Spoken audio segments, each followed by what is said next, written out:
Madame, Monsieur, merci de suivre votre magazine au-delà de l'actualité. Vous le savez certes que les élections en République démocratique du Congo, ce pour le mois de décembre, le 20 décembre 2023.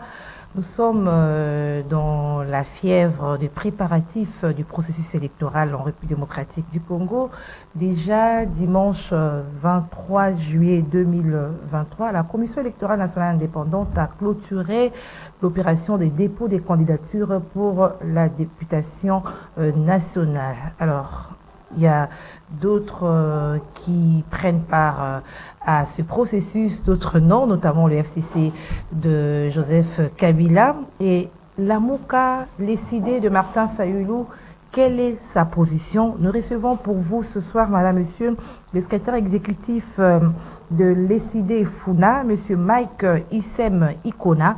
Avec lui, nous allons donc en savoir plus par rapport à la position de l'ECID de Martin Fayulu sur le processus électoral. Monsieur Issem Ikona, Mike, bonsoir. Bonsoir Madame Gisèle. En forme? Très en forme. Alors, les gens veulent comprendre, comme je le disais tantôt, quelle est la position de l'ECID. Parce qu'on parle que vous boycottez, vous niez cela. Et quelle est votre position? Parce que j'espère bien que vous n'avez pas déposé vos candidatures pour la députation nationale dont l'opération a été clôturée dimanche. Bon, avant de répondre à votre question, permettez-moi, Madame Gisèle, de présenter mes très sincères condoléances à la famille de l'honorable Chéribia Okende, qui a été lâchement assassiné par les ennemis de la paix et de la démocratie. Comment comprendre au moment où le peuple réclame des élections crédibles, l'un des fils de notre pays peut-il être assassiné de la sorte? C'est pourquoi je profite de l'occasion pour également demander à la justice congolaise de pouvoir condamner, voire même traquer les auteurs de cet acte odieux. Okay. Bon, quant à la position de la Mouka, nous ne boycottons pas les élections.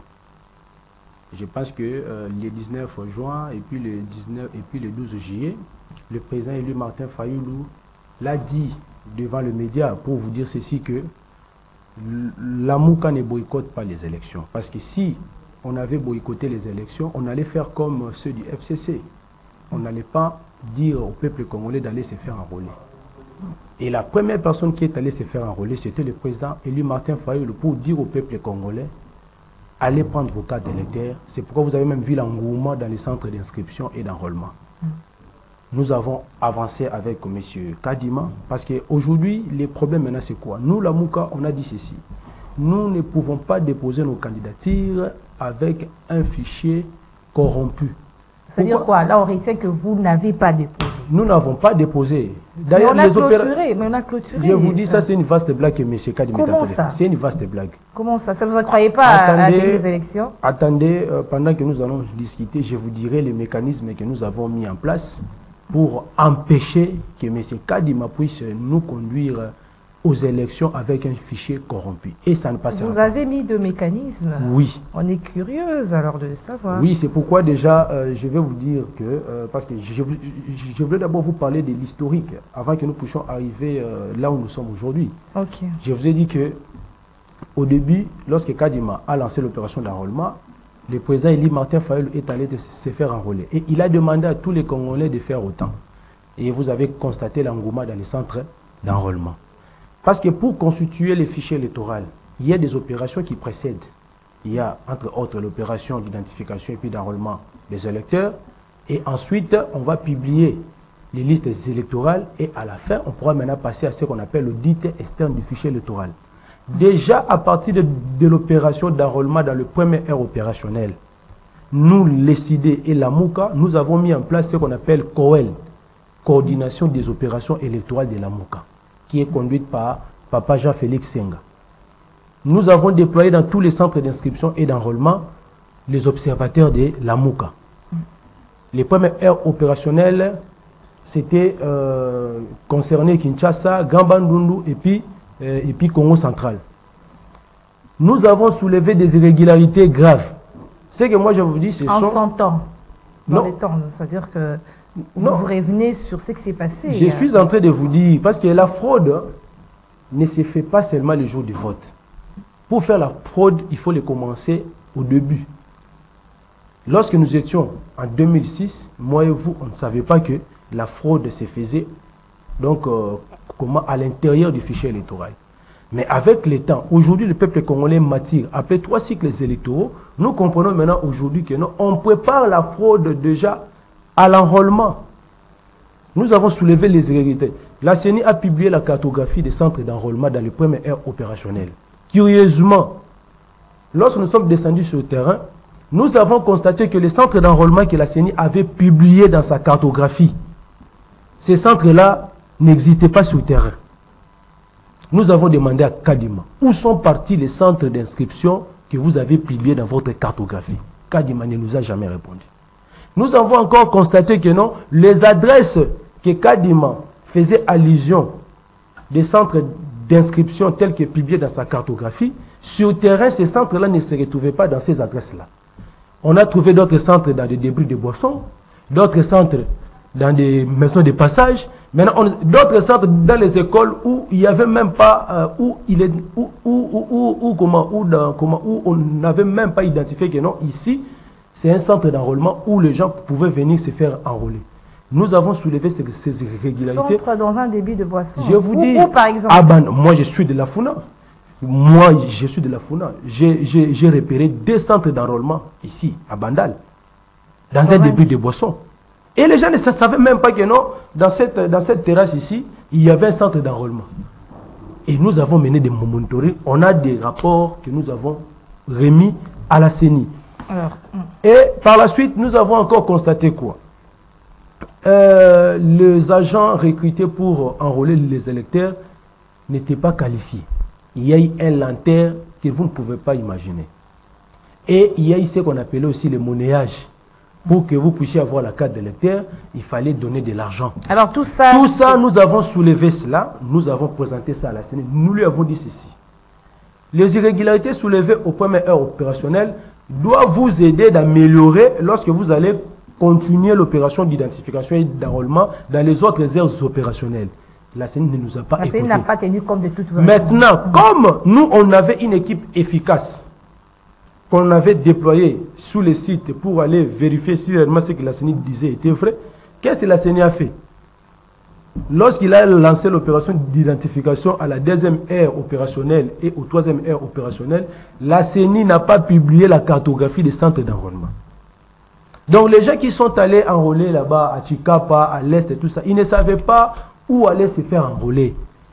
C'est-à-dire que, pourquoi il a refusé? Il avait refusé parce qu'on allait détecter encore d'autres centres d'enrôlement fictifs. Donc, déjà, dès l'enrôlement, il y a eu déjà des centres d'enrôlement fictifs que la CENI est en train de faire quoi? D'entretenir. Alors, c'est la raison pour laquelle vous avez demandé à ce que lors de votre rencontre avec la CENI... autre irrégularité, madame, qui est encore très grave. Il y en a nombreuses. Hein. Écoutez, là, je me limite dans ça. L'autre irrégularité grave, on a retrouvé les machines d'enrôlement entre les mains des députés de l'Union sacrée qui faisaient enrôler, madame, nous on a fait les monitoring. Vous parlez avec de preuves. Je vous dis, tous ces éléments, nous les avons remis à la CENI. Il connaît bien la COEL. Et la CENI vous avez Je peux vous dire maintenant que non, l'opération d'identification et d'enrôlement telle que menée par la CENI s'est déroulée dans une opacité totale. Déjà, à partir de là, nous avons déjà compris que Kadima était en train déjà de préparer la fraude électorale. Ok, merci M. Mike Issé Mikona. C'est-à-dire que tout ce que vous venez de dire là, les irrégularités soulevées, vous les avez présentées à la CENI lors de votre rencontre. Il connaît bien les rapports. Non, tous les rapports de la COEL. Non, la dernière rencontre là, où la CENI a été face Oui, bon. Lorsque la CENI a lancé l'électorat, où il avait ouvert le BRTC pour aller déposer les dossiers de candidature à l'élection législative, nous avons dit non, nous n'irons pas déposer nos candidatures tant que l'audit externe du fichier électoral ne sera pas fait par un organisme indépendant de renommée. Et bien sûr, en présence de toutes les parties prenantes. Mais les recommandations que la CENI a rejetées, trouvant que ce n'était pas solide. La CENI, lorsqu'il a vu que il n'y avait pas d'engouement dans le BRTC, il a compris que la population avait compris le mot d'ordre tel que lancé par le président élu. Mais là, on a clôturé. On a clôturé les... Kadima comment pour nous faire passer du temps. Lui, il pense que lui, il est en train de nous faire passer du temps, mais rien du tout. Il a dit non, voilà, je vais me rencontrer avec les leaders politiques. Nous sommes partis rencontrer Kadima. Vous étiez là, madame. Nous lui avons remis le mémo avec 18 recommandations pour que nous ayons des élections crédibles. On a soulevé plusieurs recommandations. Entre autres, la loi électorale actuelle. Nous avons décelé un article, là, l'article 47. Si vous lisez alinéa 3 et 5, beaucoup de Congolais ne connaissaient pas qu'il y avait un piège qu'on avait placé dans cette loi électorale telle qu'adoptée par le Parlement des opportunistes et puis promulguée. C'est quoi ce piège? Et puis promulguée par un usurpateur. C'est-à-dire quoi? On donne le pouvoir à la CENI de choisir quel type de vote qu'il peut utiliser. Soit vote manuel, semi-électronique, soit électronique. Alors que dans la loi électorale passée, la CENI ne pouvait pas oser d'utiliser ce qu'on appelle comme un dispositif électronique pour organiser les élections. Mais avec l'actuelle loi électorale, sous son article 47, alinéa 3 et 7, donc la CENI, comme il est là, demain, il peut choisir que non, voilà, nous irons aux élections avec un dispositif électronique dans lequel la transmission des résultats se fera par la voie électronique. Et là, c'est pour lui faciliter de faire voter ces fictifs qui se trouvent dans le fichier électoral. Il y a des fictifs. Madame, moi et toi, on ne sait pas si nous deux là, vous avez votre carte d'électeur, non?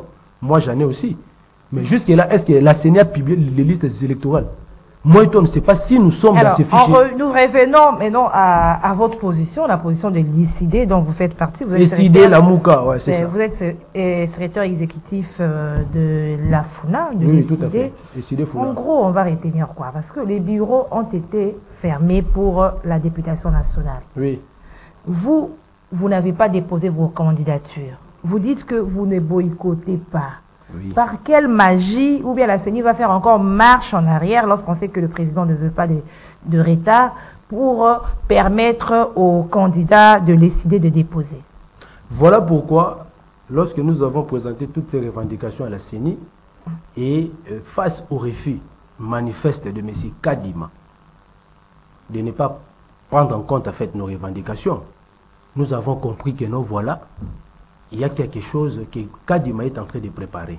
Donc vous n'allez pas participer? Nous avons compris que dans le fichier actuel, il y a des fictifs. Nous avons confirmé que dans le fichier actuel, il y a des morts, il y a des mineurs dans ce fichier-là. Parce que s'il veut nous prouver le contraire, si Kadima veut nous prouver le contraire, qu'il puisse accepter qu'on fasse appel à un organisme indépendant. Mais là, on va faire marche en arrière. Là, ça va retarder madame, tu sais, les gens qui ont audité le fichier là, dans le délai. Kadima est allé prendre ses copains. À Malawi, Afrique du Sud, il y a même un informaticien d'un hôpital de la place ici que Kadima a pris comme étant un expert. Mais si vous demandez... Et lorsqu'il a fait cette audit-là, il n'y avait pas de partie prenante. Rappelez-vous en 2017, lorsque Nanga avait fait l'audit du fichier, il avait fait appel à toutes les parties prenantes. Nous, à l'époque, l'opposition, nous avons envoyé l'actuel secrétaire exécutif national de la CENI, Toto. C'est Fayulu qui l'avait envoyé. Vous avez quand même contesté ces élections. Non, mais nous avons détecté les fictifs, 10 millions de fictifs, dans l'ancien fichier électoral, lorsqu'on avait fait l'audit, où il y avait 40 millions, et on a détecté qu'il y avait au moins 10 millions de fictifs. Mais maintenant, Kadima, il arrive au mois de juin. Ce qui est grave encore, après son audit, il va attribuer des sièges dans les zones où il n'y a pas eu d'enrôlement, madame. Nous, ici, on a fait la mobilisation, la campagne de mobilisation de la population à Funa pour que les gens aillent s'enrôler. On n'a que 12 sièges. Et on l'a eu avec beaucoup de peine. Mais Kadima, en vertu de quoi? Il peut se réveiller le matin, il dit non, voilà, moi, Kadima et la CENI, on se décide que non, Rutshuru Masisi, ainsi que Kwamutu, nous vous donnons des sièges. Et on lui a demandé, madame, écoute, madame, laissez-moi m'exprimer. Apparemment, laissez les peuples d'abord comprendre. Allez-y. Kadima, lorsqu'il a attribué des sièges à Masisi, à Rutshuru et à Kwamutu, on lui a maintenant posé la question. Toi, tu viens de déposer la loi sur la répartition des sièges au gouvernement. Si demain on votait cette loi, qu'est-ce que vous allez maintenant faire le moment du vote? Parce que vous les avez attribués des sièges. Si l'insécurité persiste dans ces zones-là, qui iront maintenant élire ces élus? Kadima dira ceci. Avant que nous arrivions le 20, je suis sûr et convaincu que non, la paix va revenir dans cette partie du pays. Et on va maintenant organiser l'opération d'enrôlement, spécialement pour ces zones où il n'y a pas eu, l'enrôlement. Et par la suite, ils auront les cartes d'électeurs pour qu'ils aillent voter.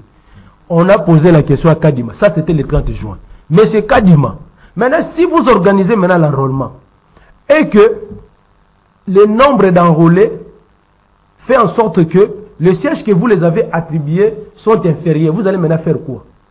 Kadima ne nous a jamais répondu à cette question. C'est pour vous dire que non, voilà, nous sommes en train d'aller aux élections avec une loi électorale, c'est-à-dire montée de toutes pièces par l'Union sacrée, une loi sur la répartition des sièges où on exclut une partie des Congolais. Là, vous l'avez déjà dit. Vous avez déjà dit. Donc, par rapport à tout cela, tout ce que vous évoquez là, vous décidez de ne pas participer. Non, nous participons aux élections, mais pas aux élections que Kadima veut nous organiser. Voilà pourquoi au début je vous ai parlé. Qui aura lieu en décembre. C'est pourquoi je vous ai parlé au début de mécanismes que nous avons mis en place.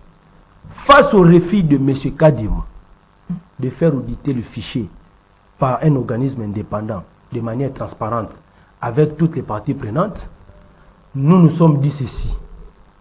Nous n'allons pas laisser à M. Kadima d'organiser une parodie d'élection au Congo. Vous allez faire voilà pourquoi maintenant nous avons lancé à partir de ce mercredi 19 juillet la campagne de mobilisation du peuple pour l'activation de l'article 64. Vous croyez que vous allez obtenir gain de cause avec vos manifestations? Mais déjà, vous avez vu M. Kadima, vous avez vu M. Kadima, avant de pouvoir, comment dirais-je, reporter une fois de plus le dépôt de candidature, il est allé sillonner les BRTC pour faire, je n'ai jamais vu ça, un président de la CENI faire la campagne pour faire appel aux candidats. Venez, venez, mais c'est un homme de il n'y avait pas eu d'engouement, jusqu'à preuve du contraire.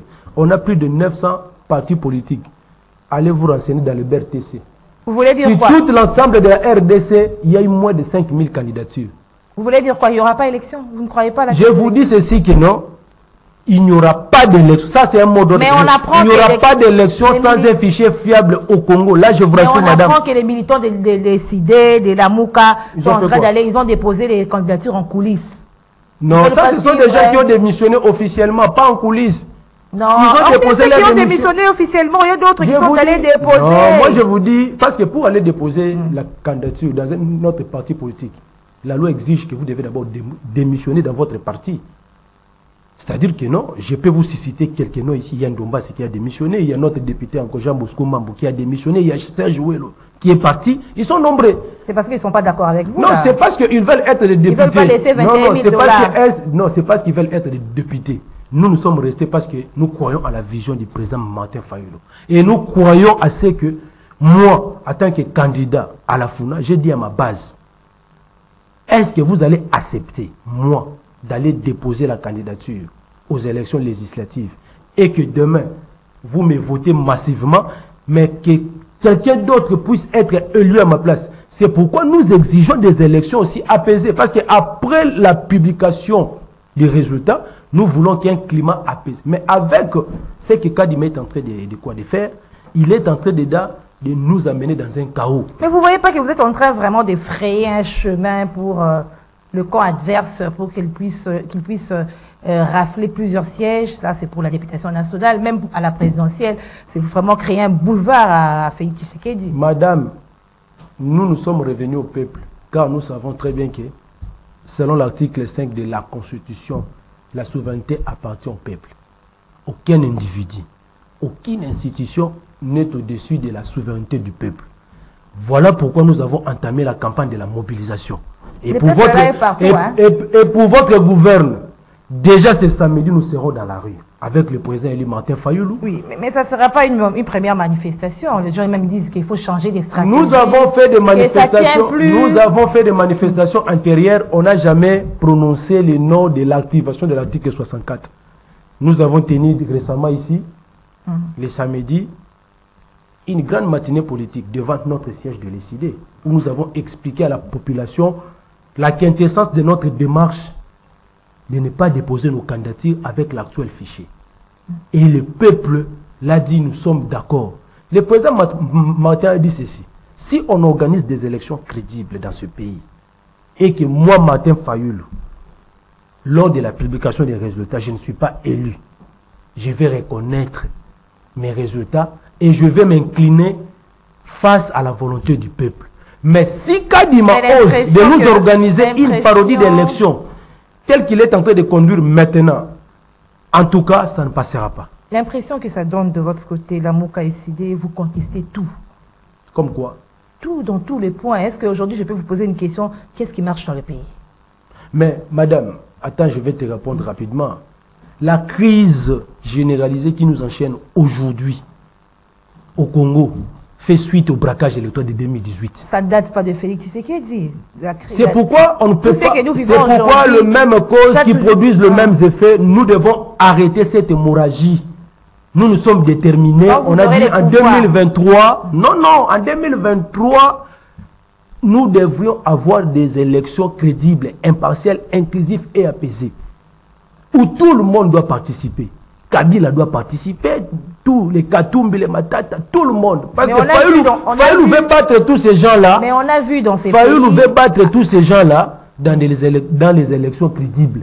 On a vu dans ces pays. Nous ne pouvons pas nous servir de béquilles à M. Chilombo pour lui donner la légitimité. Ça ne va pas se Mais on a vu dans ces pays. Est-ce que vous n'allez pas rester à l'écart comme l'UDPS à un moment aussi était resté à l'écart? Non, l'UDPS n'a pas participé. Non, l'UDPS à l'époque avait boycotté les élections. Nous ne sommes pas dans le même contexte. Nous sommes dans le processus parce que nous sommes fait enrôler. Mais vous n'avez pas déposé les candidatures. Nous sommes fait enrôler. Ça, c'est juste le dépôt des candidatures à l'élection législative. Et l'opération... donc vous n'aurez pas des députés, mais... Écoutez, madame, c'est-à-dire que nous sommes en train maintenant de voir et nous avons compris que notre Kadima veut nous imposer des élections avec un fichier corrompu. Raison pour laquelle, pendant que lui, il est en train de faire les foxing, nous sommes en train de mobiliser la population. Nous verrons maintenant entre institutions CENI et le peuple qui va gagner par la suite. Mais le peuple, tout le monde dit le peuple, même les camps adverses aussi a son peuple derrière lui. Pas de problème, pas de problème. Maintenant, on verra l'institution CENI et M. Kadima et la population qui va gagner par la suite. Et je vous rassure, avec le président Martin Fayoulou, les élections dans ces pays ne vont jamais s'organiser de la manière dont Kadima est en train de conduire les choses. Mais l'impression que ça donne au niveau de la CENI, même la détermination du gouvernement, c'est comme si le respect du calendrier, les calendriers sera réellement respecté. Ça ne vous fait pas peur? Et que vous continuez avec vos manifestations et que le 20 décembre, vraiment, les gens vont... Madame, mais vous avez suivi, il y a que l'Union sacrée et la CENI qui est en train de voir... ce processus électoral s'est déroulé de manière, je ne sais pas, parfaite. Non. Renseignez-vous auprès des non, ONG, on ne dit pas que c'est parfait. Auprès des ONG de la société. C'est seulement Dieu, mais... Il y a que l'Union sacrée qui voit que non, c'est que la CENI est en train de faire, c'est bon. Il y a que la CENI. Il y a que l'Union sacrée et la CENI. Demandez à d'autres partis de l'opposition, demandez aux ONG, à l'Église catholique. Tout le monde est en train de fustiger la manière dont Kadima est en train de conduire ce processus. Kadima est en train de nous amener dans un processus de manière biaisée, non transparente. Et il y a un flou qui règne dedans. Monsieur Mike Nikona, je rappelle qu'il est secrétaire exécutif de l'ECD de Martin Fayoulou dans la circonscription de la Funa. En 2018, on avait vu toujours ECD, non, machine à voter, vous avez même surnommé machine à voler, il ne faut pas y aller. Mais au finish, vous êtes quand même allé avec cette machine à voler, donc vous faisiez oui, on avait c'est-à-dire que vous êtes un peu versatile, hein? Non, pas du tout. Le président élu Martin Fayoulou est le plus grand démocrate dans ce pays et il est resté le seul homme politique constant. Actuellement, vous pouvez vous renseigner partout, il n'y a aucun leader politique qui est resté constant. Même ceux qui étaient avec lui récemment à la MOUCA, ils ont traversé de l'autre côté. Lui, il est resté constant. Il n'est pas allé chercher des postes, il est resté constant. Mais cette versatilité-là... C'est-à-dire que quand il avait dit « nous n'allons pas participer aux élections en 2018 avec la machine à voter », il a fait cette campagne-là. Et à la veille des élections, quand Nanga, voyant que le président Martin avait l'ancrage de la population, il a eu peur. Qu'est-ce qu'il a fait? Il a appelé le président Martin Fayulu pour nous rassurer, nous, à l'époque, par écrit, que la machine à voter sera utilisée comme une simple imprimante. C'est comme ça qu'on va vous rassurer aussi en décembre. Hein? Mais ça c'est la malhonnêteté. On va encore vous appeler pour vous rassurer. Nous sommes honnêtes. Vous allez entrer dans les... Quand vous nous rassurez par écrit, que moi, Nanga, voilà, je vous dis que la machine à voter sera utilisée juste comme une simple imprimante. Et que par la suite, tu ne fais pas ce que tu nous avais rassuré. Entre nous et Nanga, qui est moins sérieux? C'est lui qui est moins sérieux. C'est ça. C'est pour cette raison que, à la veille des élections, quand Nanga nous a rassuré cela, que le président maintenant a dit au peuple que non, allez maintenant voter. Et le peuple est allé voter massivement. Le président ils vont encore vous rassurer en décembre, non? Ils vont vous rassurer aussi sur l'audit des fichiers électoraux. C'est pourquoi nous ne voulons pas attendre jusqu'au 20 décembre pour que nous puissions, comment dirais-je, agir ou manifester notre ras-le-bol par rapport à la manière dont Kadime est en train d'amener les histoires. Madame, aujourd'hui, le décor de la tricherie est déjà planté. Tshilombo a déjà sa cour constitutionnelle. Là, c'est vous qui... Il a déjà sa CENI que M. Kadima est en train de préparer la fraude pour le faire élire frauduleusement. C'est pas la peur de dites-moi maintenant aujourd'hui. Vous fait dire ça? Madame, écoutez, dites-moi aujourd'hui, nous allons aux élections.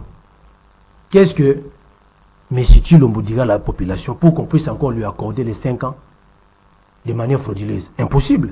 Nous, aujourd'hui, à décider, nous avons ce qu'on appelle aujourd'hui manifeste de Kisangani. C'est notre programme de gouvernance. Nous sommes le seul parti politique au Congo qui a ce programme. Et aussi, ils ont les pouvoirs. Ils n'ont pas les programmes. Le peuple d'abord. Mais nous sommes, pour vous dire que non, nous avons commencé à préparer ces élections depuis longtemps. Voilà pourquoi nous avons conçu ce programme ici, quinquennal, qui est décidé avec son champion, le président Eli Martin Fayulu, va exercer lorsque nous aurons l'effectivité du pouvoir. Mais demande aux gens de l'Union sacrée que vous allez... Ça, c'est ici, il y a 18 défis que nous avons relevés ici. Il y a des beaux discours. Si nous n'arrivons pas à matérialiser notre vision pendant les 5 ans, à ce moment-là, le peuple sera témoin et il va chercher quelqu'un d'autre. Le peuple a déjà beaucoup entendu. L'Union sacrée, si vous recevez, madame, un cadre ou bien, je ne sais pas, un militant de l'Union sacrée ou bien un communicateur, demande-lui, nous avons reçu M. Mike Issem, il vous a lancé un défi. Il a dit ceci, vous êtes prêts pour les élections, mais dites-nous quel est votre programme. Je vous dis... À chacun son programme. Ok. Il ne le vous dira pas. Quand vous allez demander quel est votre programme, c'est la vision de Tshilombo. La vision de Tshilombo, c'est quoi? C'est l'Union sacrée. À chacun son programme, ça c'est abstrait. Qui est en train de dire. C'est abstrait. Nous sommes préparés à 99%.